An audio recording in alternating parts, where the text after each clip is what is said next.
Welcome to Crisis in Perception, where we examine the systems shaping our world, one book at a time. So today we're cracking open Noam Chomsky's Pirates and Emperors, and what this book does is it reveals a hidden system. It's all about how the word terrorism gets used, not just as a word, but as a tool that powerful states can use to make their own violence look legitimate, while at the same time criminalizing anyone who dares to resist them. The whole idea of the book is kind of perfectly summed up in this ancient story from St. Augustine. It's about a pirate talking back to Alexander the Great. And what he says really hits on the core theme here. There's a huge double standard. The way an act is judged seems to have less to do with the act itself and everything to do with how much power the person doing it has. Right. So that little story, that parable, it's the key that unlocks the whole book. It pushes us to look at global conflicts differently.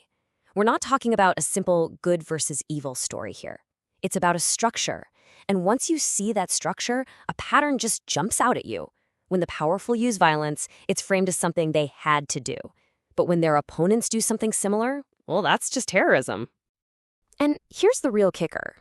Actions that look totally hypocritical from the outside, they suddenly start to make a twisted kind of sense when you see them as part of this system. See, the system's goal isn't to be morally consistent. Its goal is to protect and maintain power. And how does it do that? By controlling the narrative, by making sure we judge the actor, not the act. Okay, so how does a system like this actually operate? Well, it's not really about tanks and bombs. The real power is much sneakier than that. It's about controlling language. It's as if the emperor gets to write the dictionary for the rest of us. Just look at the word terrorism itself. The dictionary definition is pretty straightforward, right? The use of violence for political aims.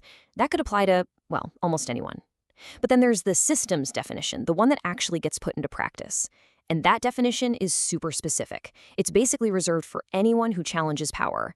And what's wild is, this is a total flip from what the word originally meant. It used to describe violence by the state. Now it's almost always used to describe violence against the state. And this is what that looks like in practice. Language becomes a kind of shield for the powerful. When they use violence, it's called retaliation or self-defense. But when their opponents use violence, it's just terrorism, plain and simple. This isn't an accident or a mistake, you see. It's the system doing precisely what it's designed to do: protect the powerful from being held to the same standard. So, as Chomsky lays it out, this whole system seems to follow a few key rules.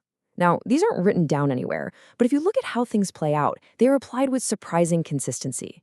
You can think of them as the basic operating principles that make the whole thing tick. All right, rule number 1. It's simple. Their violence is terrorism. That's it. If an official enemy does something violent, it's terrorism. The backstory, the context, none of that really matters. All that matters is who did it. Rule number 2 is the other side of that same coin. Our violence is retaliation. Any violence coming from the powerful state or its allies is presented as a justified response.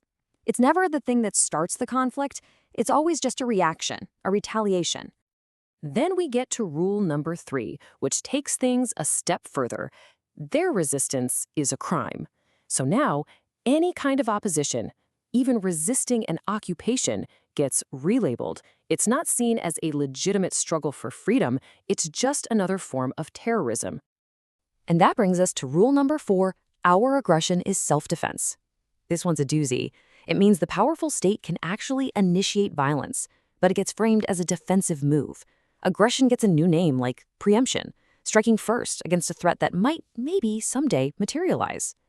So the big question is, how does a system that seems so obviously one-sided actually stick around, especially in societies that we think of as open and free? Well, Chomsky points to something he calls engineering consent. This is where media, academics, and political institutions all kind of work to make the official state narrative feel like common sense, like it's the only reasonable way to see things. And we're not talking about some heavy-handed, obvious censorship here. It's much more subtle than that. It's about framing the debate so that certain ideas are just off the table. They set the boundaries of what's considered thinkable thought. They'll take a term like peace process and give it a very specific, almost Orwellian meaning. And any historical facts that don't fit the narrative, they just get ignored or downplayed. And this idea gets right to the heart of what we do here on this channel, identifying a crisis in perception. Because this is the crisis in perception. When we don't see the underlying system, the rules, the definitions we've been talking about, we completely misread the situation. We end up seeing state violence as just a random error, or a moment of hypocrisy, or a regrettable mistake. We fail to see that, from the system's point of view, it's not a mistake at all. It's a feature, not a bug. It's the system doing exactly what it's designed to do. So really, Pirates and Emperors isn't just a book about terrorism. It's much bigger than that. It leaves us with this really profound question to think about. If definitions and words can be used as tools to build a system this powerful, what other systems in our world are built not with bricks and steel, but with words? This project is free and publicly accessible. If you'd like to support the time, tools, and research behind Crisis in Perception, you can become a supporter on Patreon. For a longer audio-based analysis of this topic, see the deep dive linked in the description.